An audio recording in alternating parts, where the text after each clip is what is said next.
Okay, hi everyone. Let me introduce myself. I'm Aulia, but usually call me Aul. I'm a management student in class 25B at Technocrat University with study number 2541109 and 6. Oke teman-teman, di sini saya akan menjelaskan komunikasi bisnis dalam materi FGD dan LGD atau Forum Group Discussion, dan LGD adalah Leaderless Group Discussion. Kita masuk ke tahap awal dari pengertian komunikasi bisnis sendiri.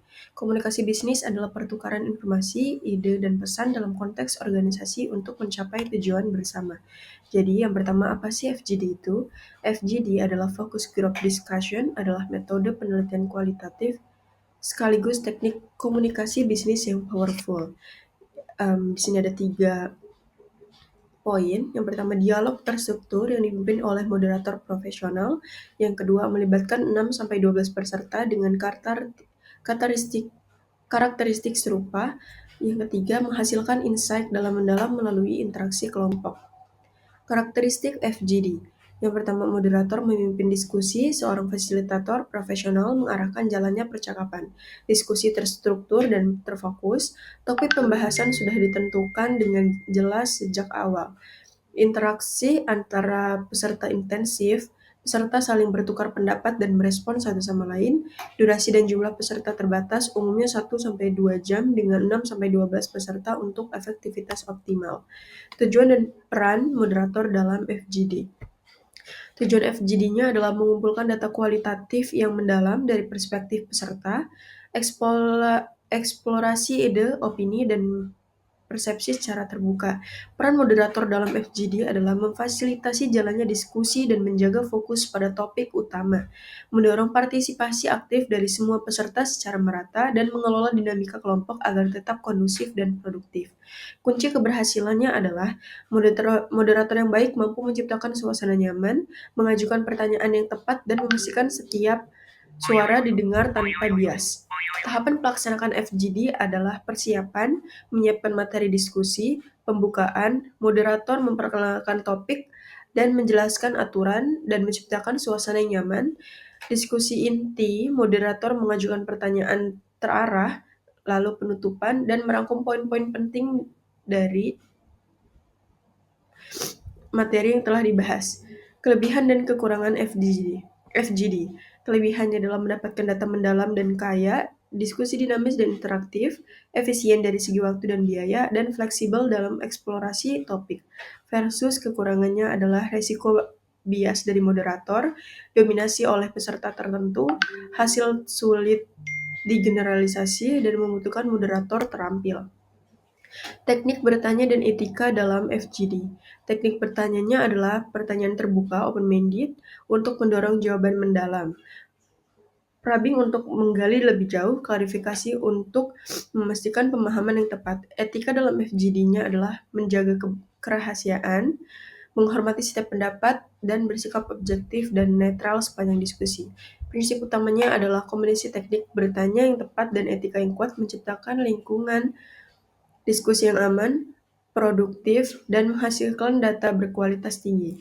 Contoh penerapan FGD dalam bisnis adalah diskusi secara keseluruhan antara kelompok 6-12 peserta. Leaderless. Oke, kita masuk ke materi Leaderless Group Discussion atau LGD.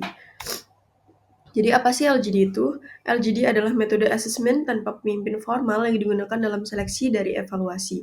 Semua peserta memiliki kedudukan setara dan berperan aktif dalam diskusi. Tidak ada moderator yang mengarahkan jalannya percakapan. Diskusi ini bersifat self-organizing dan bebas, memungkinkan dinamika kelompok berkembang secara natural. Karakteristik LGD. Tidak ada moderator, diskusi berjalan tanpa pemimpin formal yang ditunjuk, partisipasi setara antar peserta, semua anggota memiliki kesempatan dan hak yang sama untuk berkontribusi atau berpendapat, diskusi organik dan spontan, alur diskusi berkembang secara alami tanpa struktur yang kaku, fokus pada penilaian kemampuan, dan mengukur potensi individu dan dinamika kelompok secara bersamaan. Di sini ada tujuan dan kompetensi LGD.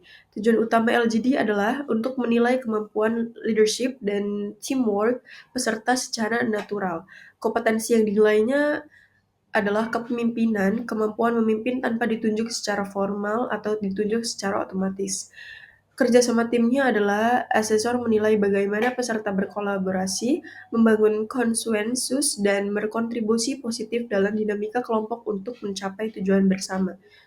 Tahapan LGD dan peran dalam diskusi, yaitu yang pertama, briefing dan pengenalan kasus oleh asesor, yang kedua, diskusi bebas oleh peserta tanpa pemimpin, yang ketiga, observasi oleh asesor selama diskusi, yang keempat, evaluasi hasil diskusi dan penilaian individu. Peran yang muncul dalam LGD adalah initiator, koordinator, evaluator, dan supporter.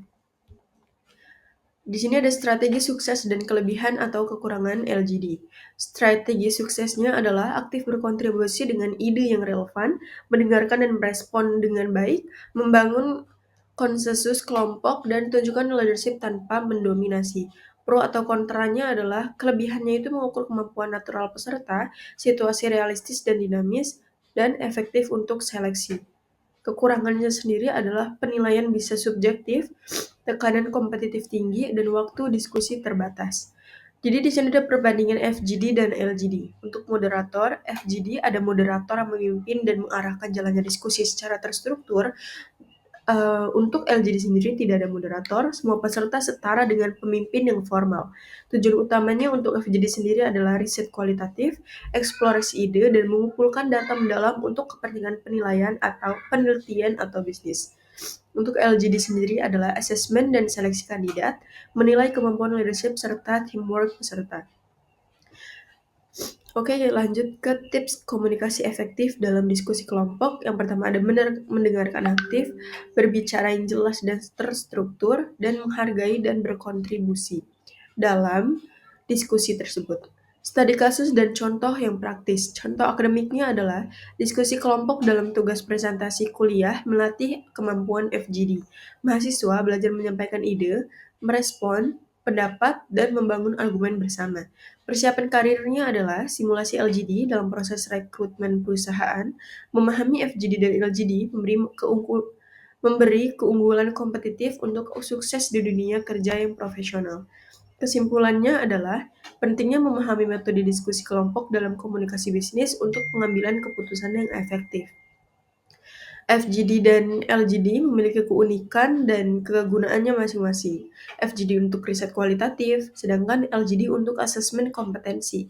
Keterampilan komunikasi efektif adalah kunci utama keberhasilan dalam setiap diskusi kelompok maupun FGD or LGD. Oke, terima kasih. Itu saja yang dapat saya sampaikan. Wassalamualaikum warahmatullahi wabarakatuh.